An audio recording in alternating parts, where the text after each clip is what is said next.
Study IQ IAS, अब तैयारी हुई अफोर्डेबल। दोस्तों, अगर आप या आपका कोई भी जानने वाला दोस्त या फिर भाई बहन स्टेट PCS की तैयारी कर रहा है तो स्टडी IQ के नए इनिशिएटिव PCS सारथी को सब्सक्राइब करना मत भूलिएगा। लिंक्स आपको डिस्क्रिप्शन में मिल जाएंगी।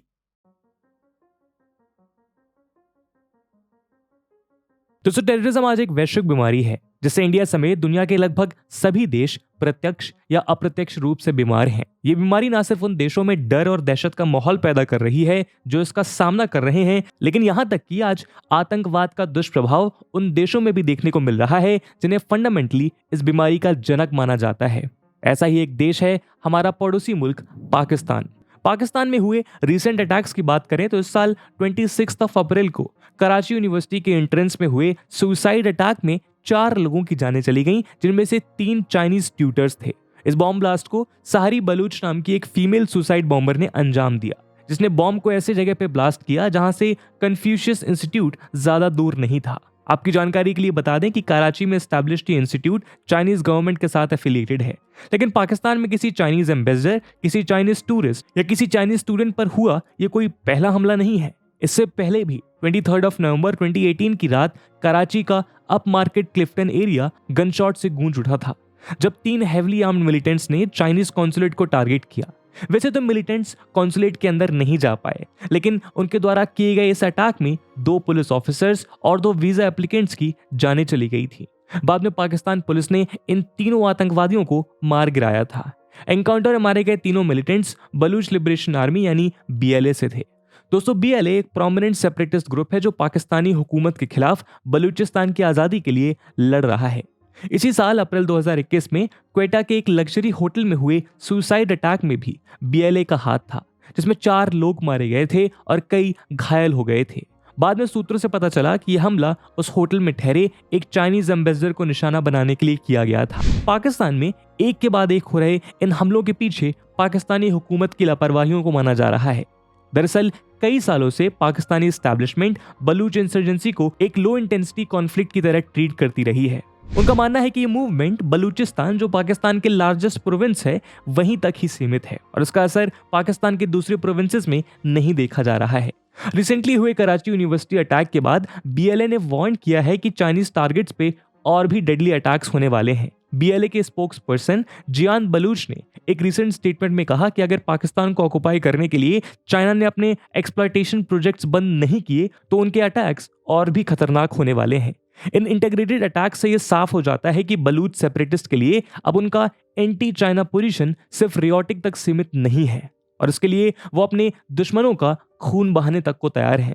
लेकिन सवाल यह है कि आखिर क्यों चाइना को उसके क्लोजेस्ट एलाई पाकिस्तान की धरती पे ऐसे अटैक्स का शिकार होना पड़ रहा है? क्यों बलूचिस्तान चाइनीज प्रेजेंस को बर्दाश्त नहीं कर पा रहा है? आखिर बलूच लोगों की चाइना के साथ क्या दुश्मनी है? दोस्तों, आज के हमारे इस वीडियो डिस्कशन में हम इन्हीं सवालों पे चर्चा करेंगे, जहां हम बलूचिस्तान, पाकिस्तान और चाइना के हेट ट्रायंगल को समझने का प्रयास करेंगे। लेकिन आगे बढ़ने से पहले मैं आपको बता दूं कि इस वीडियो की इंपॉर्टेंस UPSC मेंस के GS2 के इंटरनेशनल रिलेशन सेक्शन के लिहाज से काफी ज्यादा है। इसके बारे में हम वीडियो के अंत में और भी बात करेंगे, पर फिलहाल के लिए अपने डिस्कशन को हम आगे बढ़ाते हैं। अभी नहीं तो कभी नहीं। दोस्तों, UPSC प्री+ मेंस के लिए स्टडी IQ का last live foundation batch launch हो चुका है, जिसमें कुछ ऐसे यूनिक फीचर्स हैं जो आपको कहीं नहीं मिलेंगे।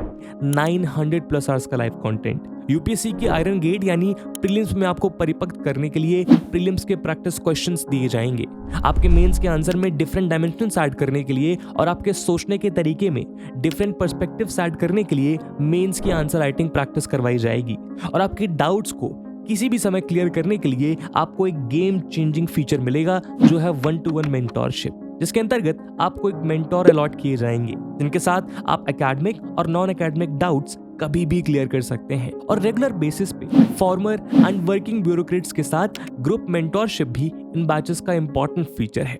और दोस्तों, ये सब कुछ आपको मिल सकता है मात्र 18,999 के सुपर डिस्काउंटेड प्राइस पे अगर आप AG live coupon code use करते हैं। इन बैचेस में क्लासेस की शुरुआत 18 अक्टूबर इवनिंग 6 PM से हो रही है, तो अब आप भी अपनी UPSC की तैयारी की तरफ एक फाइनल कदम उठाइए और AG लाइव कूपन कोड को यूज करके देश के सर्वश्रेष्ठ UPSC लाइव बैचेस को ज्वाइन करिए। बाकी सभी अपडेट्स के लिए आप मुझे मेरे सोशल मीडिया हैंडल्स पे फॉलो कर सकते हैं। दोस्तों, बलूचिस्तान के एंटी चाइना सेंटिमेंट्स को समझने के लिए बलूच सेपरेटिज्म की हिस्ट्री को थोड़ा समझना होगा। जैसा कि हमने कहा, बलूचिस्तान पाकिस्तान का लार्जेस्ट प्रोविंस है जो अफगानिस्तान के साउथ वेस्ट कॉर्नर में सिचुएटेड है। इसके वेस्ट में है ईरान, ईस्ट में पंजाब और सिंध प्रोविंसेस, नॉर्थ में पख्तूनख्वा प्रोविंस और साउथ में अरेबियन सी। पाकिस्तान का लगभग आधा लैंड मास बलूचिस्तान कवर करता है, लेकिन टोटल पॉपुलेशन सिर्फ 3.6% है। इस थिनली पॉपुलेटेड प्रोविंस का मेन एथनिक ग्रुप है बलूच, जो पाकिस्तान के अलावा ईरान और अफगानिस्तान में भी बसे हुए हैं। कहा जाता है कि बलूच वेस्टर्न ईरान से पाकिस्तान के इस रीजन में आए थे, जिसे माका कहा जाता है, जो बाद में मकरान बना।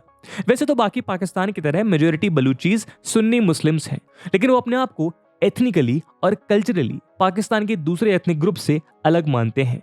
उनके सेपरेट ऑटोनॉमस स्टेटहुड का डिमांड उनकी सेपरेट आइडेंटिटी और ट्राइबल लॉयल्टी पे बेस्ड है, इसलिए रिलीजियस सिमिलैरिटी उतनी मायने नहीं रखती। यही रीजन है कि बलूचिस्तान इस्लाम धर्म पे बने पाकिस्तान से जुड़ा नहीं रहना चाहता। अगर बलूचिस्तान इंसर्जेंसी की मॉडर्न हिस्ट्री की बात करें तो ये 1948 से शुरू हुआ था, जब इस प्रोविंस को जबरदस्ती न्यूली इंडिपेंडेंट पाकिस्तान का हिस्सा बनाया गया। 1947 में बलूचिस्तान ब्रिटिश चीफ कमिश्नर का प्रोविंस हुआ करता था, जिसमें क्वेटा, नसीराबाद तहसील, नौशकी, बुलान एजेंसी और 4 प्रिंसली स्टेट्स कलत, लास, बेला, मकरान और खरान शामिल थे। पार्टीशन को अंजाम देने वाले इंडियन इंडिपेंडेंस एक्ट ऑफ 1947 के तहत फॉर्मली ऑटोनॉमस प्रिंसली स्टेट के पास 2 ऑप्शन थे, या तो वो पाकिस्तान का हिस्सा बन सकते थे या फिर इंडिया का। लेकिन इस एक्ट में एक और कंडीशन थी कि अगर कोई प्रिंसली स्टेट 15 अगस्त 1947 तक चूज नहीं कर पाया कि उसे किसके साथ रहना है, तो वो ऑटोनॉमस रह सकता था। इस प्रोसेस के दौरान कलात के प्रिंसली स्टेट ने ऑटोनॉमस रहने का फैसला किया। आजादी के इस डिमांड को सपोर्ट करते हुए पाकिस्तान के फॉर्मेशन के 3 महीने पहले उसके फाउंडर मोहम्मद अली जिन्ना ने कलात के अंडर बलूचिस्तान की आजादी के लिए ब्रिटिश सरकार से नेगोशिएट किया और एक पार्लियामेंट्री प्रोसीजर के थ्रू इस प्रोविंस को इंडिपेंडेंट डिक्लेयर किया गया। लेकिन ये तो आप समझ ही सकते हैं कि किसी भी नए सोवन स्टेट के लिए ऐसे ऑटोनॉमस प्रोविंस को एक्सेप्ट करना मुश्किल होता है, क्योंकि ये उसके इंटरनल सिक्योरिटी के साथ साथ उसके डोमिनेंस को भी थ्रेटन करता है। इसीलिए वही जिन्ना जिन्होंने बलूचिस्तान के इंडिपेंडेंस को सपोर्ट किया था, अब चाहते थे कि वो दूसरे प्रोविंसेस की तरह पाकिस्तान में शामिल हो जाए।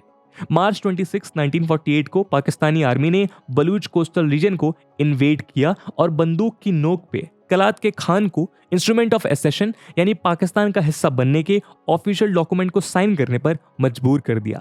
देखते ही देखते जून 1948 तक पूरा बलूचिस्तान पाकिस्तान का प्रोविंस बन चुका था। लेकिन इस फोर्सिबल एनेक्सेशन ने बलूचिस्तान की क्रांतिकारी आग को जला दिया था। बलूचिस्तान को एनेक्स करने के बाद कलात के खान को गिरफ्तार कर लिया गया और उसके जवाब में उनके भाई करीम खान ने विद्रोह का ऐलान कर दिया और बलूचिस्तान को इंडिपेंडेंट डिक्लेयर कर वो सपोर्ट हासिल करने अफगानिस्तान चले गए। वहां उन्होंने पाकिस्तानी आर्मी के खिलाफ झलावन डिस्ट्रिक्ट में गुरिल्ला ऑपरेशंस लॉन्च किए और एक्सपर्ट्स द्वारा इसी को बलूच इंसर्जेंसी के फर्स्ट वेव की शुरुआत मानी जाती है।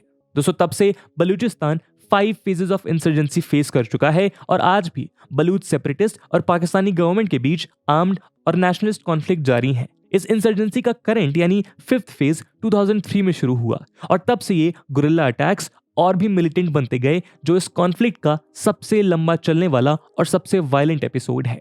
खासकर इसलिए क्योंकि इसका नया निशाना है Chinese mega project, China Pakistan economic corridor यानी CPEC, जो चाइना के शिनजियांग प्रोविंस से लेकर बलूचिस्तान के ग्वादर पोर्ट तक एक्सटेंड करता है। लेकिन सवाल यह है कि इंफ्रास्ट्रक्चर डेवलपमेंट को बूस्ट करने के लिए लॉन्च किए गए इस प्रोजेक्ट से आखिर बलूचिस्तान को इतनी दिक्कत क्यों है? इस सवाल का जवाब ढूंढने के लिए आइए जानते हैं इस रीजन में चाइना के डीप सीटेड इंटरेस्ट क्या हैं।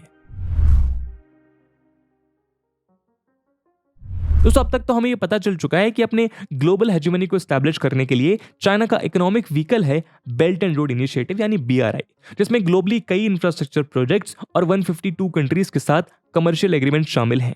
चाइना इस नेटवर्क के थ्रू पूरी दुनिया को अपनी इकोनॉमी के साथ जोड़ना चाहता है, चाहे वो लैंड बेस्ड रूट के सहारे हो या फिर मैरीटाइम रूट्स के सहारे। 2015 में इसी BRI के अंडर चाइना ने पाकिस्तान में $46 बिलियन का एक इकोनॉमिक प्रोजेक्ट अनाउंस किया, जिसका एक इंपॉर्टेंट पार्ट बलूचिस्तान है।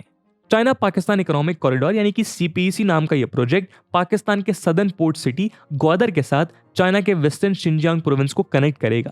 यही नहीं, इसमें रोड, रेल और ऑयल पाइपलाइन लिंक्स के थ्रू चाइना और मिडिल ईस्ट के बीच कनेक्टिविटी को इंप्रूव करने का भी प्लान शामिल है।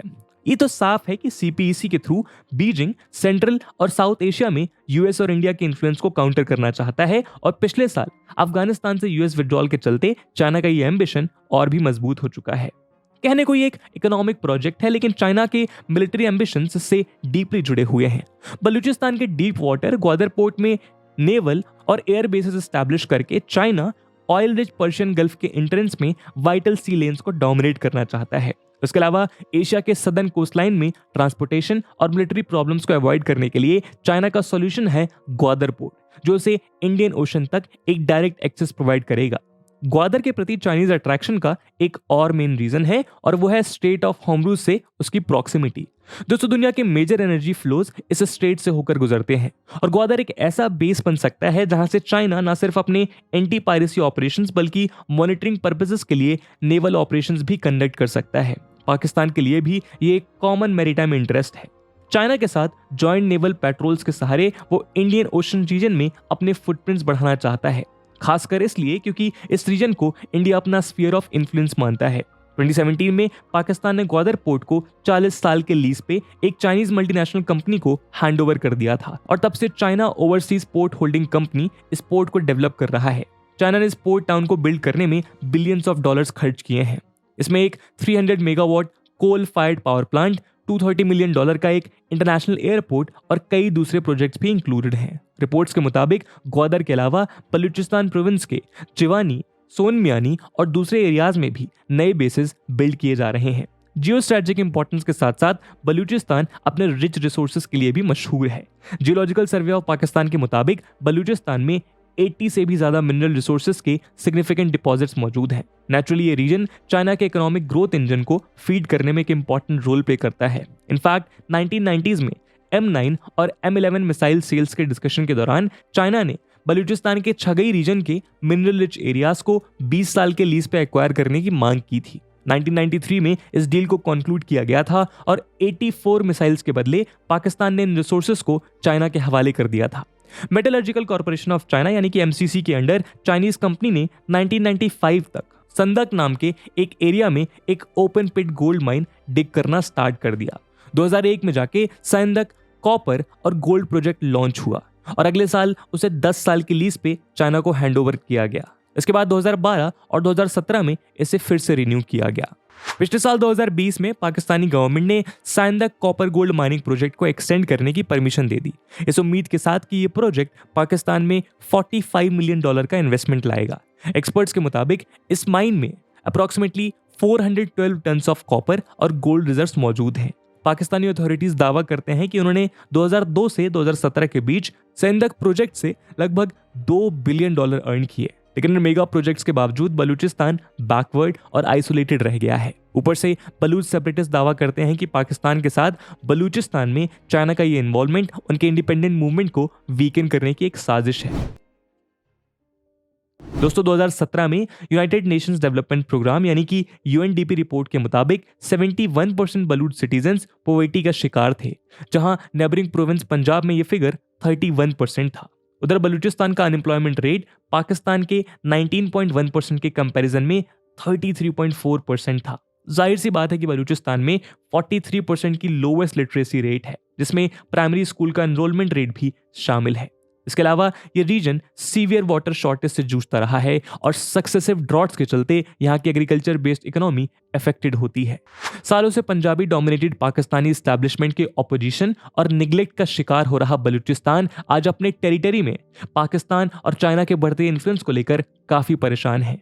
बलूच नेशनलिस्ट लंबे समय से बलूचिस्तान में चाइनीज प्रेजेंस को अपोज करते आए हैं। उनका ये मानना है कि CPEC डेवलपमेंट्स में किए गए इन्वेस्टमेंट के चलते मेजर डेमोग्राफिक चेंजेस देखने को मिलेंगे, जो उन्हें अपने ही प्रोविंस में एक माइनॉरिटी बना देंगे। वैसे तो इन सारे डेवलपमेंट प्रोजेक्ट के चलते एम्प्लॉयमेंट जनरेशन होना चाहिए था, लेकिन बलूच सेपरेटिस्ट का मानना है कि लोकल बलूच को इससे कोई फायदा नहीं हो रहा है। यहाँ आपकी जानकारी के लिए बता दें कि चाइना के ओवरसीज प्रोजेक्ट में अक्सर चाइनीज नेशनलिस्ट को ही प्रायोरिटी दी जाती है, और इसीलिए लोकल्स के लिए कोई खास एम्प्लॉयमेंट अपॉर्चुनिटीज क्रिएट नहीं होती। In fact federation of Pakistan chambers of commerce and industry यानी कि FPCCI की एक 2016 की रिपोर्ट के मुताबिक चाइनीज नेशनलिस्ट के रेट ऑफ इन्फ्लक्स को देखते हुए ये एस्टिमेट लगाया गया था कि CPEC की कंप्लीशन के बाद बलूचिस्तान में नेटिव पॉपुलेशन 2048 तक आउट नंबर्ड हो जाएगा। इन सब के अलावा Pakistan ministry of petroleum and natural resources के मुताबिक Balochistan currently total natural gas supply का 17% प्रोड्यूस करता है, लेकिन सिर्फ 7% कंज्यूम करता है। एक इंटरव्यू में बलूच रिपब्लिकन पार्टी के लीडर ब्रह्मदाग बुख्ती ने कहा कि अपने इकोनॉमिक प्रोजेक्ट्स के थ्रू चाइना बलूचिस्तान प्रोविंस को कॉलोनाइज करने और उसके रिसोर्सेज को लूटना चाहता है। स्विट्जरलैंड में एग्जाइल में रह रहे बुख्ती ने यह भी इल्जाम लगाया कि इन प्रोजेक्ट्स को लेकर कभी भी लोकल बलूच सिटीजन्स की सहमति नहीं ली गई थी, और इससे ये साफ है कि इन प्रोजेक्ट्स का मकसद बलूचिस्तान की इकोनॉमी को बूस्ट करना नहीं बल्कि इस्लामाबाद में बैठे रूलर्स को सेटिस्फाई करना है। कई रिसेंट रिपोर्ट्स के मुताबिक पाकिस्तान ग्वादर और बलूचिस्तान के दूसरे कोस्टल एरियाज को एक चाइनीज स्ट्रॉन्ग होल्ड में तब्दील करना चाहता है, जहां largest concentration of military cantonments और बेसेस हो। ऐसी मिलिट्री प्रेजेंस न सिर्फ चाइनीज डोमिनेंस को एस्टैब्लिश करेगा बल्कि बलूचिस्तान के सेपरेटिस्ट मूवमेंट को भी नेगेटिवली अफेक्ट करेगा, क्योंकि पाकिस्तान के लिए चाइना का प्रेजेंस एक क्रूशियल मौका है जिससे वो इस मूवमेंट को क्रश कर सके। इसीलिए चाइनीज ऑफिशियल्स और वर्कर्स के बीच पैनिक क्रिएट करने के लिए बलूच सेपरेटिस्ट ने उन पे अटैक करना शुरू किया। एनालिस्ट की माने तो ये अटैक इन फ्यूचर और भी बढ़ सकते हैं और इससे सीपीईसी के सिक्योरिटी सिचुएशन पे कई सवाल उठते हैं। वैसे चाइनीज कॉन्सुलेट और कराची यूनिवर्सिटी के हमले को देख के ये कहा जा सकता है कि बलूच सेपरेटिस्ट और भी रेडिकल बनते जा रहे हैं। फॉर एग्जाम्पल, वो अब रिलीजियस एक्सट्रीमिस्ट की तरह सुसाइड बॉम्बर्स का इस्तेमाल कर रहे हैं। लेकिन इन अटैक्स के बावजूद इस बात में कोई शक नहीं है कि पाकिस्तान में चाइना अपने जियो स्ट्रैटेजिक और जियो इकोनॉमिक इंटरेस्ट को यूं ही नहीं गवा देगा।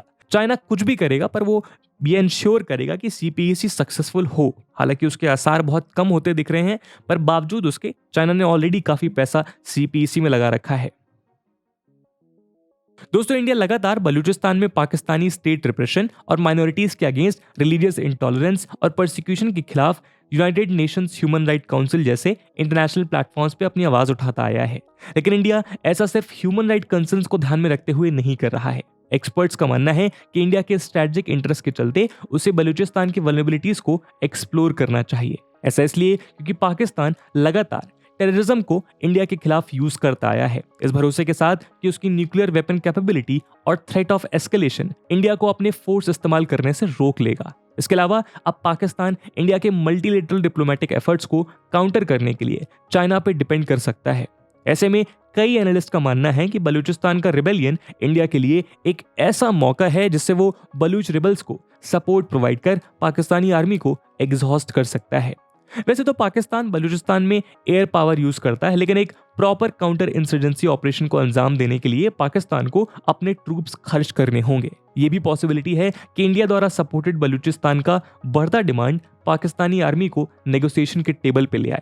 एक्सपर्ट्स का मानना है कि बलूचिस्तान रिबेलियन इंडिया के लिए एक लेवरेज है जिसको वो पाकिस्तान के खिलाफ यूज कर सकता है और शायद यूज करना भी चाहिए। फॉर एग्जाम्पल, सीपीईसी जिसको लेके इंडिया भी काफी परेशान है, पाकिस्तान ऑक्युपाइड कश्मीर से गुजरते हुए इस रूट को इंडिया ने पहले ही सोवरेनिटी को लेकर कंसर्न्स के चलते अपोज किया है।